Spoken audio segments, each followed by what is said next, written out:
This video is going to review how to read an analog electric meter as well as calculate the amount of energy used and how to calculate costs associated with electric usage. On the screen are the two electric meters used by our power company, Duquesne Light. Duquesne Light is currently phasing out the analog meter, which is on the left with the dials, and replacing with the smart meter that you see here on the right hand side. If you have an analog meter, you're going to have to use a series of steps that might be different than those that have a digital meter. That's the purpose of this video. If you take a look at the electric meter, not only do you notice the dials, but there's also a special area on there that says multiply. These digital meters these analog meters use a multiplier between readings in order to calculate the kilowatt hours. This will be further explained in the problems to follow. On the screen are the notes from class explaining how to read an electric meter. The first step is to read all the dials from right to left and write the numbers down from right to left. When the hand on any dial is between two numbers, read the smaller number. If the pointer appears to be exactly on a number, record the next lowest number unless the pointer on the dial to its right has passed 0. So let's take a look at the first set of dials. Following our first step, it says read all the dials from left to right and write the numbers down from right to left. Right? So here we've got our first dial on the complete left-hand side, and we go from left to right. It's between 1 and 2. It says when the hand on any dial is between two numbers, read the smaller number. Right? Now thinking about like a clock face, that is almost at the number 2, but it's not quite there yet. So this is going to be 1. Notice this dial moves clockwise. The next dial moves counterclockwise as it goes from 0 to 1, 2, 3, all the way around to 8, then in 9, and it's just past 9 just a little bit.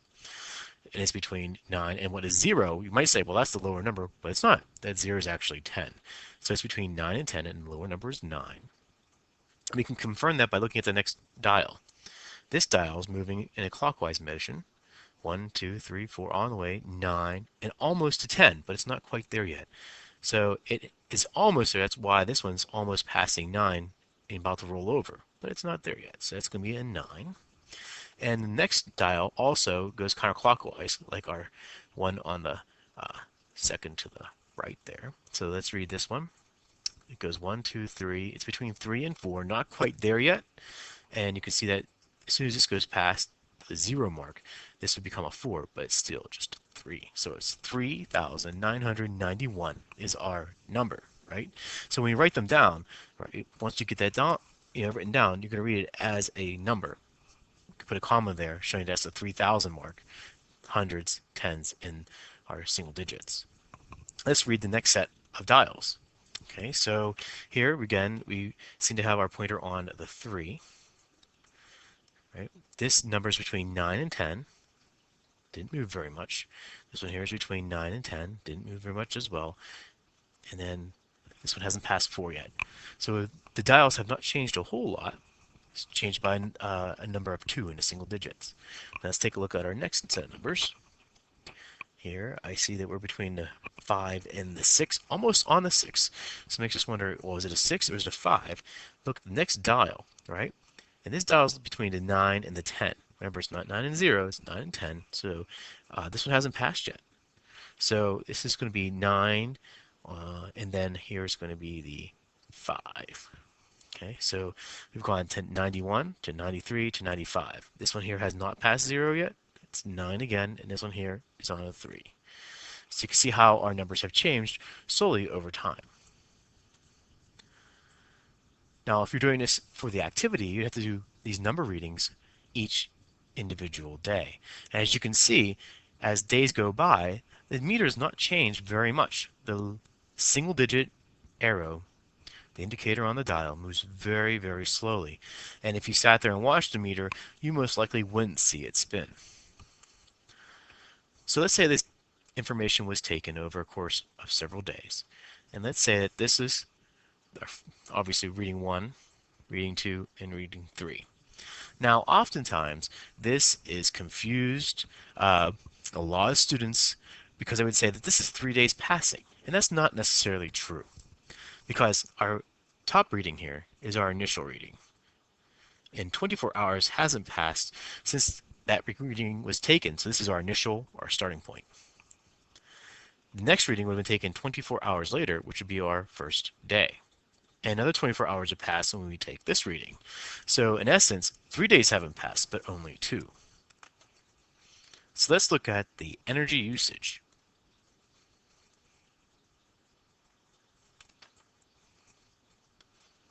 This is the equation we use to determine the amount of energy that's being used by our meters.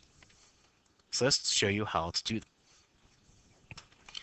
Going to our equation here, we take the final reading, which is 3995, and we subtract it from our initial, 3991. We get 4. Now, here's a caution. In order to get that value, we have to multiply it by the multiplier that's listed on our meter. This is an extra step for those using analog meters. So 4 times our multiplier of 12 will equal our kWh for kilowatt hours used. And 4 times 12 is going to be 48. So our electrometer has indicated that we've used 48 kilowatt hours. The second part of our equation is to divide that by time. According to this, we started our initial, and then we took our first day of reading, and then our second day. So that means 2 days have passed. So it's 48 kilowatt hours in 2 days.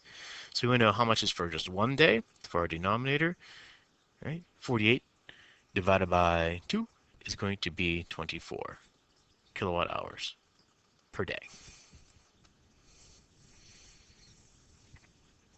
And that would be the amount of electrical energy used over that time period.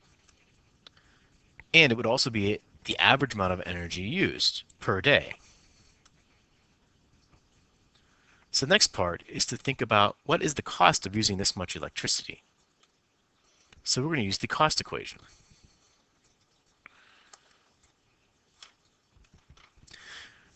The cost of electricity is going to be the amount of energy used times the cost per kilowatt hour, known as the rate from the power company. So let's say the rate is 10 cents,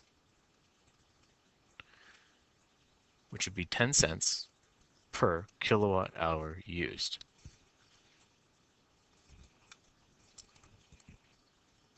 Plug that into our equation. Cost will be equal to, our energy used was 24 kilowatt hours per day. Always important to write down your units. Multiply that by our 10 cents per kilowatt hour.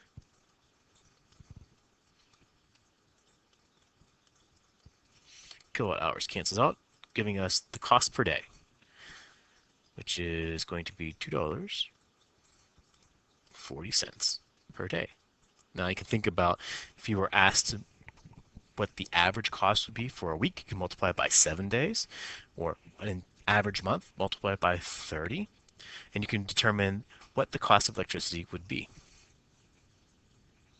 Again, these numbers are fictitious. Your actual usage may vary quite differently, especially when you start thinking about what is the rate that you use at home for the power company.